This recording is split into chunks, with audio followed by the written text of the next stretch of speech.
এই সরকার আইন শৃঙ্খলা পরিস্থিতি নিয়ন্ত্রণে রাখতে ব্যর্থ হচ্ছে, এই ধরনের নিঃশংস হত্যাকাণ্ডের সাথে জড়িত রয়েছে তাদেরকে আগামী 24 ঘন্টার ভিতরে গ্রেপ্তার করে আপনারা তাদেরকে দৃষ্টান্তমূলক শাস্তি দিবেন। 17 বছর আন্দোলন করেছি, সংগ্রাম করেছি বাংলাদেশের গণতন্ত্র পুনরুদ্ধারের জন্য, বাংলাদেশে একটি অবাধ সুষ্ঠু নিরপেক্ষ নির্বাচনের জন্য। দীর্ঘ 17 বছর ওই স্বৈরাচার দ্বারা আমাদের বহু ভাইদেরকে গুম করা হয়েছে, হত্যা করা হয়েছে এবং 24-এর গণঅভ্যুত্থানে ছাত্র জনতার উপরে যেভাবে ওই স্বৈরাচার গুলি করে হত্যা করেছে, আমাদের ভাইদেরকে শহীদ করা হয়েছে। আজকে 5ই আগস্টের পরে যখন আমরা অপেক্ষমান রয়েছে একটি অবাধ সুষ্ঠু নিরপেক্ষ নির্বাচনের জন্য, ঠিক সেই নির্বাচনকে বানচাল করার জন্য একটি ষড়যন্ত্রকারী গ্রুপ দেশি বিদেশি ষড়যন্ত্রের মাধ্যমে আমাদের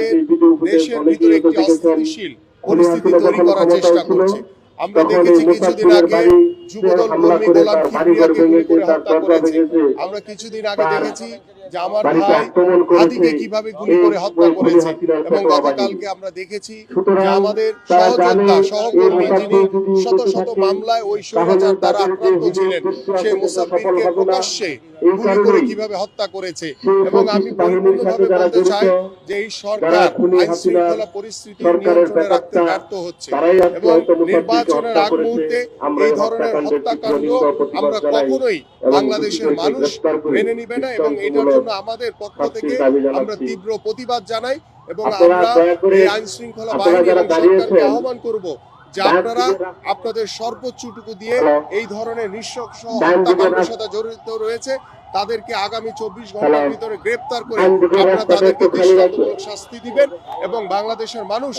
আশা রাখতে চায়, আশ্বস্ত হতে চায় যে আগামী যে ফেব্রুয়ারি নির্বাচন, বাংলাদেশে যারাই এই ধরনের ষড়যন্ত্র করে নির্বাচনকে বানচাল করার চেষ্টা করছে, কোন ষড়যন্ত্রই সফল হবে না ইনশাআল্লাহ। এবং আগামী ফেব্রুয়ারিতে 2010 নির্বাচনে একটি অবাধ সুষ্ঠু নিরপেক্ষ নির্বাচনের মাধ্যমে একটি বাংলাদেশের